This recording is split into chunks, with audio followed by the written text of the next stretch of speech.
Moi, c'est Samuel Espérance Modio. Je suis le président de l'AEC.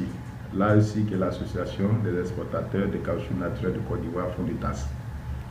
Et notre objectif, c'est de lutter pour le bien-être des exportateurs de caoutchouc naturel de Côte d'Ivoire. Aujourd'hui, les difficultés que nous rencontrons sont notamment les tasses, les surtasses que nous avons dans la filière. Notre première, c'est de faire en sorte que ces tasses-là baissent. Ensuite, c'est de faire en sorte que nous aussi, nous avons notre place dans le nouveau conseil qui est en train d'être mis en place, notamment le conseil EVEA Bamia Huile. Ensuite, c'est de faire en sorte que nous aussi, nous puissions prendre une part active dans toutes les discussions qui vont être menées concernant la vie de l'EVEA en Côte d'Ivoire. Et aujourd'hui, nous allons travailler dans ce sens-là, travailler avec notre ministère de tutelle, travailler avec les autres mouvements d'associations qui sont dans la filière, de sorte à avoir un même regard dans le sens de faire en sorte que la filière EVEA donc puisse prospérer en Côte d'Ivoire.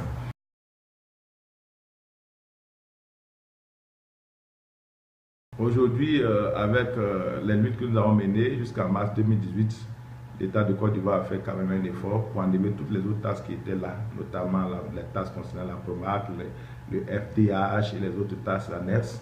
Il reste que la tasse concernant la FICAM. Nous estimons que cette tasse-là est quand même un peu élevée, quand même à 6 francs. Le kilo, nous estimons que c'est quand même élevé et nous pensons que l'État peut aller jusqu'à 3 francs.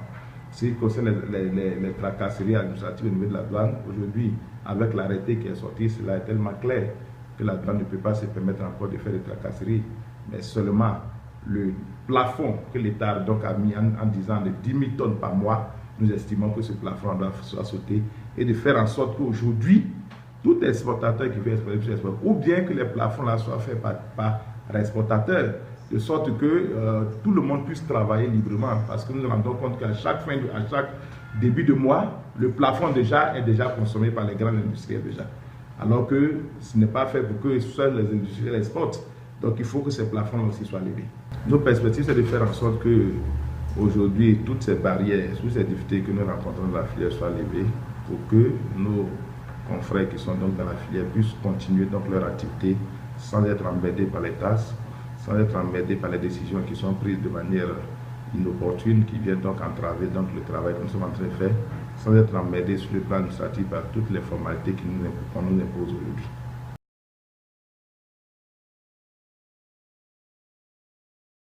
Et ce que nous pouvons dire, dans un premier temps, nous demandons à l'État de Côte d'Ivoire de revoir un peu la tasse en ce qui concerne la tasse concernant la FICA. Que cette tasse-là soit baissée jusqu'à 3 francs. Deuxièmement, nous demandons, et ça c'est pratiquement une urgence pour nous, que le verrou de 10 000 tonnes soit sauté. Sinon, qu'il soit amélioré, qu'il soit multiplié peut-être par 5, par 10.